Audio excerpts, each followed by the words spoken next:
Ng'ennaku z'omwezi 26 omwezi gwa February omukulembeze w'eggwanga Yoweri Kaguta Museveni yatongoza enteekateeka ya Parish Development Model ng'omukolo guno gwali ku ssomero lya Kibuku Primary School mu disitulikiti y'e Kibuku era ng'eno gye yasinziira n'asaba abantu mu bitundu by'eno okukomya okulimira omuceere mu Ntobazi. Tulina okuzirisya abantu baife beisu mu Eastern Uganda okuva ku swamp rice omuceere gw'omu Ntobazi okulimiramu omuceere mu lundi by'ennyanja. Wabula abantu mu disitulikiti y'e Butaleja bali mu Beraliikirivu nga bagamba nti enteekateeka ya Parish Development Model tebasuubira kugiganyulwamu nnyo singa gavumenti ewera okulimira omuceere mu Ntobazi. Era simanyi Parish Model nga wegenda kuyamba abantu ku Parish nga babaagyeko ki endima y'omuceere. Ate lisi Parish Model yandibaddewo era ng'omuntu alima ki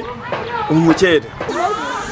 Abamu ku bakazi abakola ogw'okuwewa omuceere guno betwogeddeko nabo bategeezezza nti okulima omuceere y'emu ku ngeri gye basobola okwebeezaawo nga singa ekiragiro ky'omukulembeze w'eggwanga kiteekebwa mu nkola obulamu bugenda kubakaluubirira. Batujjako batookunga kati tunaalyawa temulaba obuyambi tujja wano abalimi bajja eri omuceere muuga ne baleeta wano nitufunira wano obuyambi naye banatujja ku muceere banaabatiisizza bwe kubanga buli kimu tutunulira mu muceere guno. Wesijja kuno abaana tebalya musajja yandekera abaana mbonaabona.